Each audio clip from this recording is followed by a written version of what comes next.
ಯೇಸು ಕ್ರಿಸ್ತನ ಪರಿಶುದ್ಧವಾದ ನಾಮಕ್ಕೆ ಸ್ತೋತ್ರವಾಗಲಿ.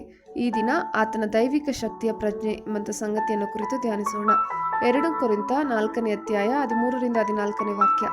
ಹೀಗಿದ್ದರೂ ನಂಬಿದೆನೋ, ಆದುದರಿಂದ ಮಾತಾಡಿದೆನೋ ಎಂಬ ಶಾಸ್ತ್ರೋಕ್ತಿಯಲ್ಲಿ ಕಾಣುವ ನಂಬಿಕೆಯ ಭಾವವನ್ನೇ ಹೊಂದಿ ನಾವು ನಂಬಿದವರು ಆದ್ದರಿಂದ ಮಾತಾಡುತ್ತೇವೆ. ಕರ್ತನಾದ ಯೇಸುವನ್ನು ಎಬ್ಬಿಸಿದಾತನು ನಮ್ಮನ್ನು ಸಹ ಯೇಸುವಿನೊಂದಿಗೆ ಎಬ್ಬಿಸಿ ನಿಮ್ಮ ಜೊತೆಯಲ್ಲಿ ತನ್ನ ಮುಂದೆ ನಿಲ್ಲಿಸುವನೆಂದು ತಿಳಿದವರಾಗಿದ್ದೇವೆ. ನೀತಿವಂತಿಕೆಗಾಗಿ ಹಸಿವು ಮತ್ತು ದಾಹ ಎಂದರೆ ಜಗತ್ತಿನಲ್ಲಿ ಯಾವುದು ದೇವರ ಬಳಿ ಇರುವಷ್ಟು ನಮ್ಮನ್ನು ಆಕರ್ಷಿಸುವುದಿಲ್ಲ.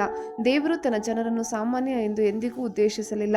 ಕಿರೀಟವನ್ನು ಮುನ್ಸೂಚಿಸುವ ಶಿಲುಬೆಯ ಮಹಿಮೆಯನ್ನು ಅರಿತುಕೊಂಡು ಆತನ ದೈವಿಕ ಶಕ್ತಿಯ ಬಗ್ಗೆ ಜಾಗೃತರಾಗಿ ನಾವು ಆತನಿಗಾಗಿ ಬೆಂಕಿಯಾಗಿರಬೇಕು ಎಂಬುದು ದೇವರ ಉದ್ದೇಶ. ನಾವು ಅಸಾಧ್ಯವಾದ ಸ್ಥಳಕ್ಕೆ ಬಂದಾಗ ಅದು ದೇವರ ಸಾಧ್ಯತೆಗಳನ್ನು ನೋಡಲು ನಮಗೆ ಅತ್ಯಂತ ಶ್ರೇಷ್ಠ ಸ್ಥಳವಾಗಿದೆ. ಹಲ್ಲೆಲೂಯಾ. ನಾವು ಧೈರ್ಯದಿಂದ ಇರಬೇಕೆಂದು ದೇವರು ಬಯಸುತ್ತಾನೆ.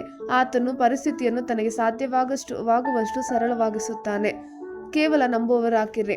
ದೇವರನ್ನು ನಂಬುವುದರ ಬಗ್ಗೆ ಏನಾದರೂ ಇದೆಯೇ? ಅದು ಮಿಲಿಯನ್ಗಿಂತಲೂ ಹೆಚ್ಚು ಜನರನ್ನು ಹಾದು ಹೋಗುವಂತೆ ಮಾಡಿ ನಿಮ್ಮ ಬಳಿಗೆ ಬರುವ ಹಾಗೆ. ಆಮೆನ್.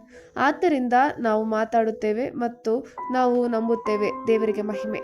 ನಂಬಿಕೆಯನ್ನು ಹಿಡಿದಿಟ್ಟುಕೊಂಡಾಗ ಅಸಾಧ್ಯತೆಗಳು ಮಣಿಯಬೇಕು. ರಾತ್ರಿ ಇಡೀ ದೇವರನ್ನು ಕೂಗುವುದಕ್ಕಿಂತ 1 ನಿಮಿಷ ಆತನನ್ನು ನಂಬುವ ಮೂಲಕ ನಾವು ದೇವರಿಂದ ಹೆಚ್ಚಿನದನ್ನು ಪಡೆಯಬಹುದು. ಸೈತಾನನ ಮುಖ್ಯ ತಂತ್ರವೆಂದರೆ ನಿಮ್ಮ ಮನಸ್ಸು ಮತ್ತು ಆಲೋಚನೆಗಳನ್ನು ಸೆರೆ ಹಿಡಿಯುವುದು. ಅದು ಸೈತಾನನ ದೊಡ್ಡ ವಿಜಯ. ಆದ್ದರಿಂದ ನಾವು ಏನು ಯೋಚಿಸುತ್ತೇವೆ ಎಂಬುದರ ಬಗ್ಗೆ ಎಚ್ಚರವಿರಲಿ.